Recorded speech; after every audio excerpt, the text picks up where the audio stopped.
congratulations are in order for Apryl Jones and Teeny Fizzle Pop.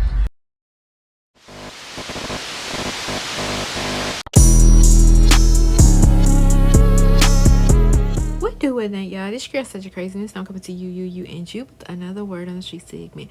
Make sure you like, comment, subscribe, and share this video. So Miss Apryl Jones, y'all might know her from being on Love and Hip Hop LA. She was dating Omarion, ended up having children by him. When I first did Love and Hip Hop, okay. When I first did that, I did that in 2013, 14, believe it or not, because that's when I had my son on TV. The last time you saw me on that show was 2018. Guys, I'm not doing that show. I have moved forward with my life. I'm grateful for the opportunity. I never wanted to do that show, ever. I did it for all the wrong reasons because it wasn't really about me. I was doing it for a partner, and that didn't serve me proper. But it served me. As well as she done played in a couple of Tubi movies and stuff like that. But she had did an interview with Carlos King, okay, and she reflects on the love triangle she had with Omarion and Lil Fizz, and she recalls falling for Omarion, but admits Fizz wasn't her type, but she also wasn't in love with him, but it was a person she felt safe with, okay. Then she also reacts to Moniece feeling betrayed. Because if y'all didn't know, Moniece and Lil Fizz, they were together as well. They had a son. And it's like, dang, you just went all bypass the girl code of going with, you know, my man. Granted, we ain't together, but, you know, that don't mean you got to be with him. But she also, you know, suggests that Moniece, she needs to do some more inner healing. Because she hasn't healed from her past traumas. But she wishes her well. So let's dive into a little bit of what she had to say, y'all. Roll that footage. Well, I think that people watch reality TV and then their timing and all of that. Like when me and O did the show, that was 2014, 13 going into 14 because I was pregnant with Mega. And then you're talking about me not going back on the show to 18, 19. So it was like 5 years that had already passed of not being on the show. And there was a lot of stuff personally that transpired between that time, right? Wasn't like, yes, cool, in a band together, but like, what does that look like behind closed doors? Are they really friends? Do they really spend time together? All the things, like, you know, we have to take all that into consideration. At that time, me and Drew really did become good friends from the show, me coming back onto the show, and I was dealing with so much at the time. But he was a friend, someone who made sure that I was good. He was there. And so I will say that I'm grateful for him in that time frame. And yeah, things were intimate between me and him, obviously, clearly. It just, girl, continue, because I was gonna say something, but you know, if they say you ain't got nothing nice to say, just keep it to yourself. So continue, girl, continue. It wasn't anything trying to get back at O at the time.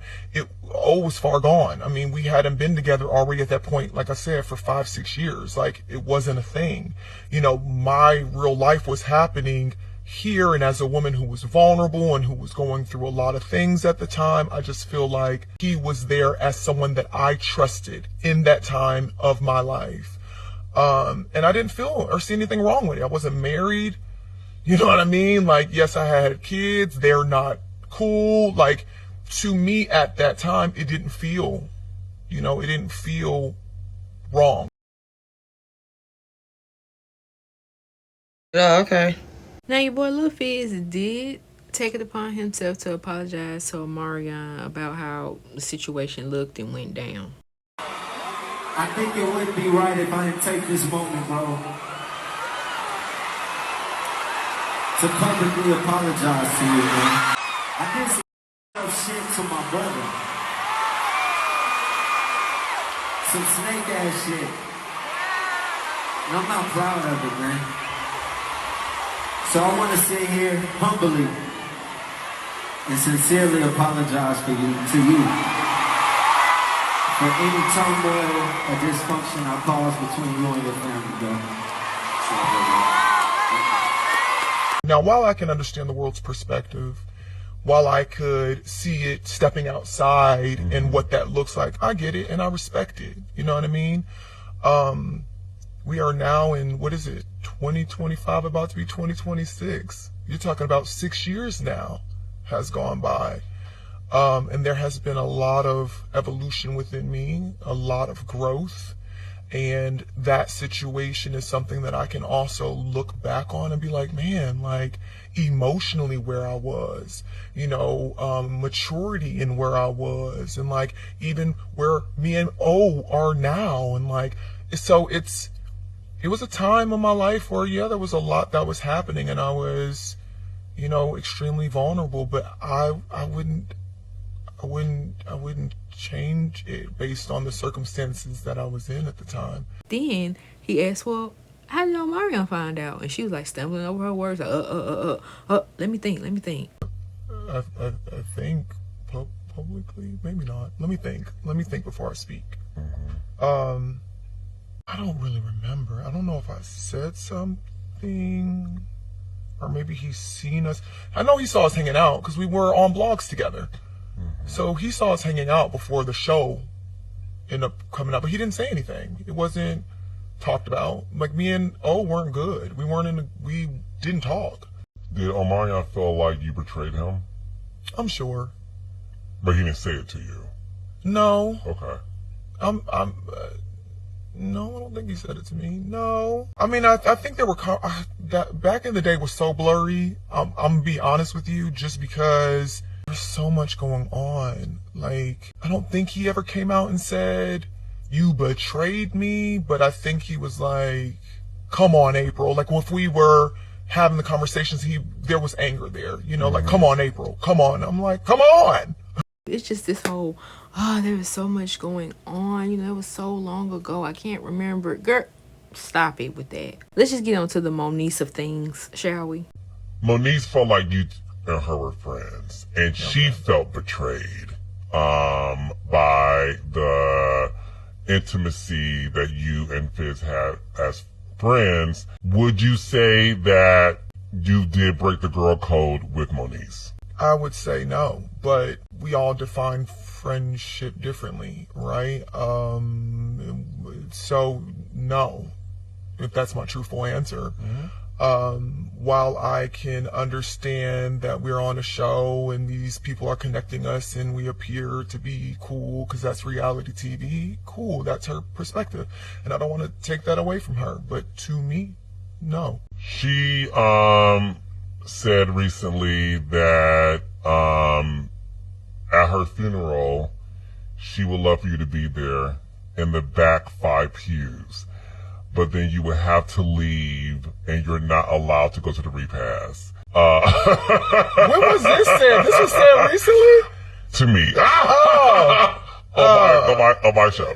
No, so she wouldn't have to worry about that. And honestly, I wish nothing but the best for her. Genuinely. I don't hold grudges in my spirit. I mean, I haven't seen Moniece since I filmed on that show, and that, again, was 6 years ago. Y'all don't run into each other? No. I have not seen that girl in almost 7 years, right? 18, 19, 20, 21, 22, 23, 24, 25, 26, almost 8 years, baby. So you're talking about 8 years and you still feel that way? That's the inner work that I'm talking about, though. That's the inner work that we actually have to really start doing within ourselves. I don't hold a grudge. So your girl Moniece, she got wind of it and she took to her Instagram. She says, as you all know, I'm currently battling a clinical depression. So I've been popping in and out on IG. However, this was sent to me.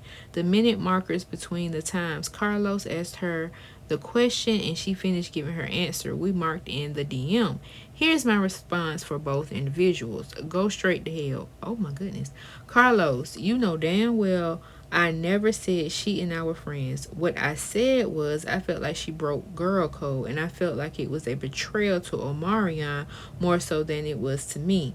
Now, as far as she's concerned, she can go to hell with you and my son's father. Oh my goodness. Because he got on a national stage to apologize to Omarion, and she just sat on your show and gave a blanket apology. What I find to be most interesting is that in one of the voice notes that Just Hilarious sent me, me. She said exactly what America's most famous globetrotter said to you, which is she was never in love with my BD, but that is indeed what they told the world on Love and Hip Hop. Now, what I will say is this: my BD to this day will never stand up for me. I don't expect him to. I've given up that hope. But what he will do is show up for everyone else, baby mama. From that girl Chantel or Chanel, I don't remember, who he told me and my parents had a child by Jay-Z to Apryl. And if we really want to be technical, he and Omarion were indeed friends, just like she said in Our Friends. She herself invited me to her B-Day while she was pregnant with Mega at she and Omarion house in Granda Hills. I rode with Morgan. Damn, she just name dropping everybody. There were no cameras there. When Omarion was on tour with my best friend after he signed to Rich Forever, I came to the same house in the hills and brought her breakfast. There were no cameras present for either one. Years later, unbeknown to me, she was already with my BD, but she texted me and asked for a referral to get her boobs done.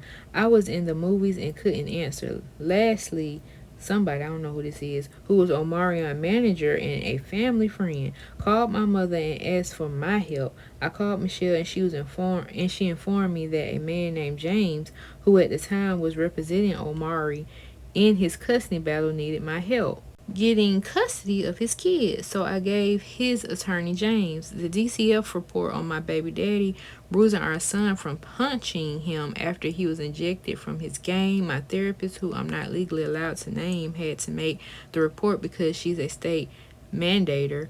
I have the recording and the paperwork, and y'all love to use my mom against me, but go ask her how my BD cried to her on the phone and admitted to it when he found out defects was involved and I was going to take my son from him until my baby begged me not to. So while I'm quiet, minding my business, fighting every day for the strength to live, fighting the battle not to unalive myself, y'all want to lie and continue to act as though my feelings just don't matter. They never mattered then, and they don't matter now. And I'm the crazy one, right?